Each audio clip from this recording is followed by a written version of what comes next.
Avec Clément Viktorovitch. Bonsoir Clément. Bonsoir. Florilège du vendredi. Ce soir Clément, vous nous montrez comment en politique, trouver les arguments ne suffit pas toujours. Il faut aussi savoir accorder les mots. Et oui, en effet, la rhétorique est une vaste discipline et vous avez raison, l'art de convaincre se déploie également au plus près du texte dans la sélection des mots et des sons.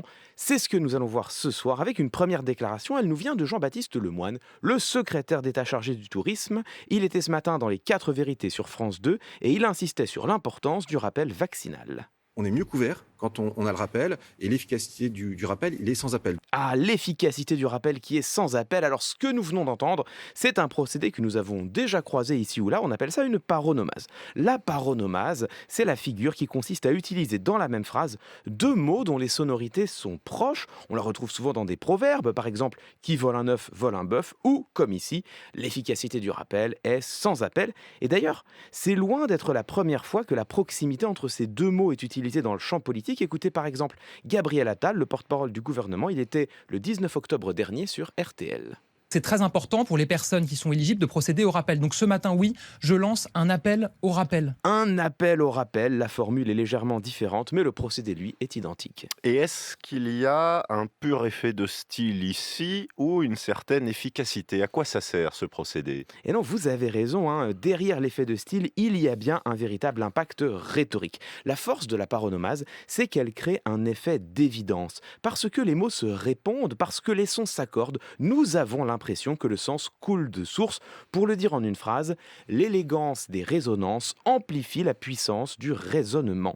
Et c'est pour cela qu'on retrouve souvent ce procédé dans les proverbes. Les paronomases leur donnent une apparence d'évidence. Si au lieu de dire « qui se ressemble s'assemble », je dis « qui se ressemble s'entend bien », eh bien toute la force du bon sens est perdue.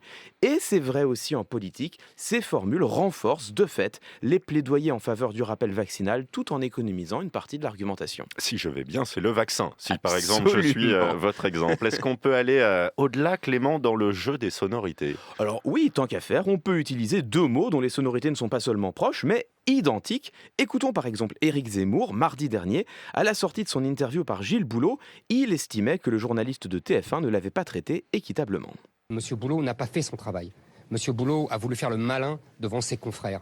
Monsieur Boulot n'a pas fait son boulot. Ah, Monsieur Boulot n'a pas fait son boulot. Alors techniquement, ce n'est plus une paronomase, mais une antanaclase, l'utilisation d'un même mot ou de 2 homonymes qui sont pris dans 2 sens différents. L'exemple classique, c'est le cœur a ses raisons que la raison ignore. Ses raisons, c'est-à-dire les motifs, les justifications, la raison, c'est-à-dire l'intellect.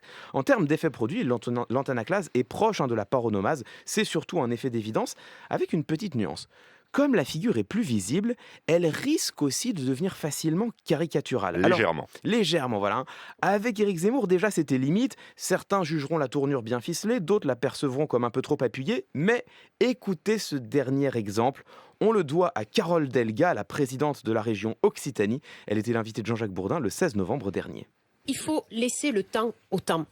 Une campagne présidentielle, c'est une course de fond. Et il faut justement parler du fond pour ne pas toucher le fond.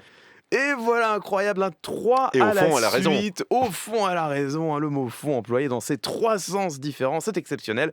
Et c'est sans doute aussi trop exceptionnel. Le problème, c'est que tout le monde ici voit la ficelle. On sent la phrase préparée à 2 km. Elle en devient, je pense, davantage irritante qu'impactante.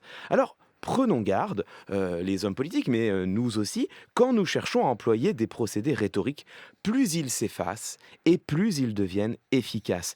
Je terminerai en paraphrasant Gérard Collé, qui a été l'un des artisans de la communication de François Mitterrand, et on pourrait dire comme lui, la rhétorique, c'est comme la chirurgie esthétique, quand ça se voit, c'est que c'est raté. Et on ne peut pas compter sur votre clémence, Clément. Je vérifie si j'ai bien appris la Absolument. leçon. Entre les lignes, chaque soir, 18h20, avec Clément Viktorovitch.